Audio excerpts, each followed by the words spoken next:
15,000 साल पहले हिमालय की ऊंची चोटियों में एक योगी प्रकट हुए। कोई नहीं जानता था कि वे कहां से आए हैं। उनके अतीत की कोई जानकारी नहीं थी, तो लोग उनके आसपास इकट्ठे हो गए क्योंकि उनकी उपस्थिति इतनी जबरदस्त थी। लोगों का एक बड़ा समूह इकट्ठा हो गया।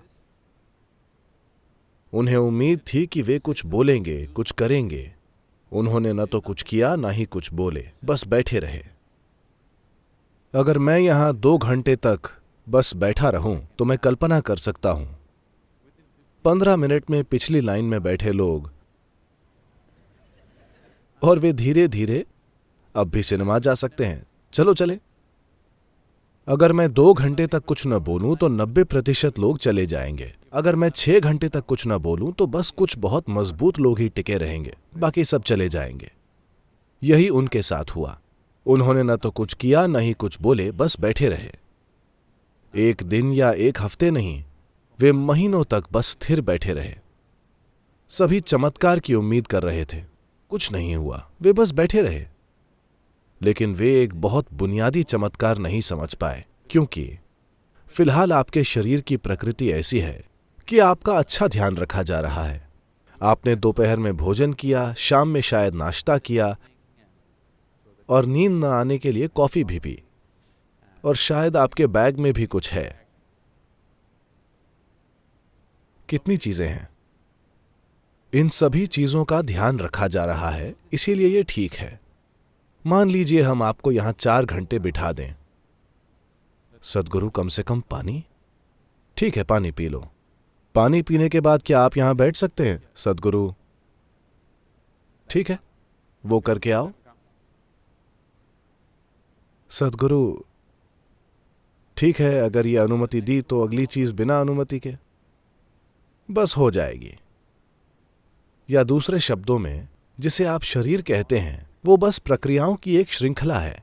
जब आप उनका ध्यान रखते हैं, सिर्फ तभी ये ठीक रहता है। अगर आप ध्यान न रखें तो आप देखेंगे ये क्या मुसीबत है।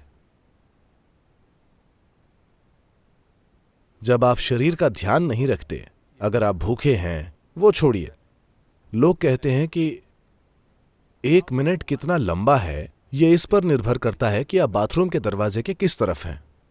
अंदर से कोई कहता है बस 1 मिनट, बाहर वो एक युग की तरह लगता है। ठीक है, क्योंकि शरीर की प्रकृति है। अगर आप इसका ध्यान न रखें तो ये बहुत बड़ी मजबूरी बन जाएगी और बहुत परेशान करेगी। पर वे बस बैठे रहे। उन्होंने न तो कुछ खाया, न पिया, न ही शौच गए, बस स्थिर बैठे रहे।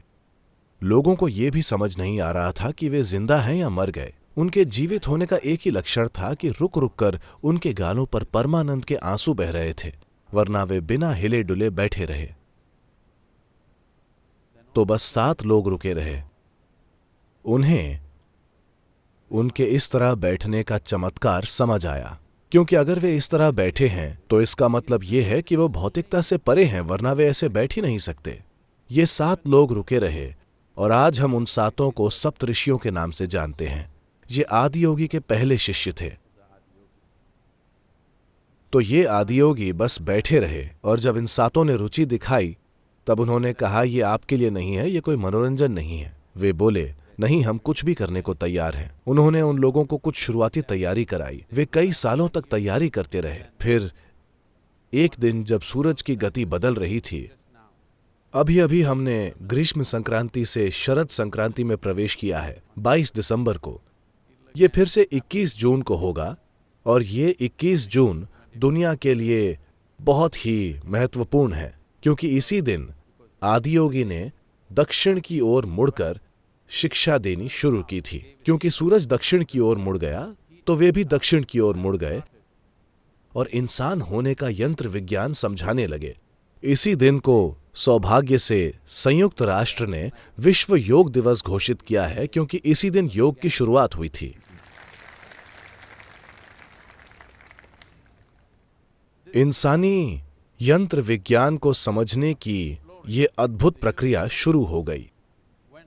ये सभी धर्मों से पहले की बात है, जब धरती पर कोई धर्म नहीं था। 15,000 साल पहले उन्होंने इंसान होने का यंत्र विज्ञान समझाया और कई पहलू सामने आए। उन्होंने 112 तरीके सिखाए जिनसे इंसान अपनी परम प्रकृति को पा सकता है। और जब लोगों ने पूछा, विशेष रूप से उनकी पत्नी पार्वती ने पूछा कि सिर्फ 112 क्यों और क्यों नहीं, वे बोले, अगर आप शरीर में हैं तो सिर्फ 112 तरीके हैं। अगर आप शरीर से परे हैं तो इस सृष्टि में जितने परमाणु हैं उतने मार्ग हैं, अगर आप खोज करना चाहते हैं तो। लेकिन अगर आप शरीर में हैं तो सिर्फ 112 तरीके हैं। और पूरा योग विज्ञान आज भी यही मानता है, क्योंकि कोई भी नए तरीके नहीं ढूंढ पाया है। कितने ही योगियों ने लाखों अलग अलग तरीकों से खोज की है, लेकिन और कोई मार्ग नहीं है। इस शरीर में 112 तरीके ही हैं जिनसे आप वहां पहुंच सकते हैं। तो इसे कैसे तैयार करें, इससे अपनी इच्छा के अनुसार कैसे काम करवाएं? तो ये पूरा तंत्र विज्ञान आदि योगी ने कई सालों तक सिखाया और उन्होंने ये व्यापक ज्ञान दुनिया को दिया। और फिर इन 7 लोगों को 7 अलग अलग दिशाओं में जाने को कहा। एक मध्य एशिया गए, एक उत्तरी अफ्रीका गए, एक दक्षिण अमेरिका गए, एक दक्षिण पूर्वी एशिया गए, एक हिमालय पर्वत के भारतीय हिस्से में आए, एक उनके साथ रुक गए, और एक अन्य जो हमारे लिए बहुत महत्वपूर्ण है, अगस्त्य मुनि, वे दक्षिण की ओर आए। उन्हें दक्षिण दिव्य दर्शन का जनक माना जाता है, क्योंकि उन्होंने विंध्या पर्वत के दक्षिण में एक भी इंसानी आबादी को नहीं छोड़ा।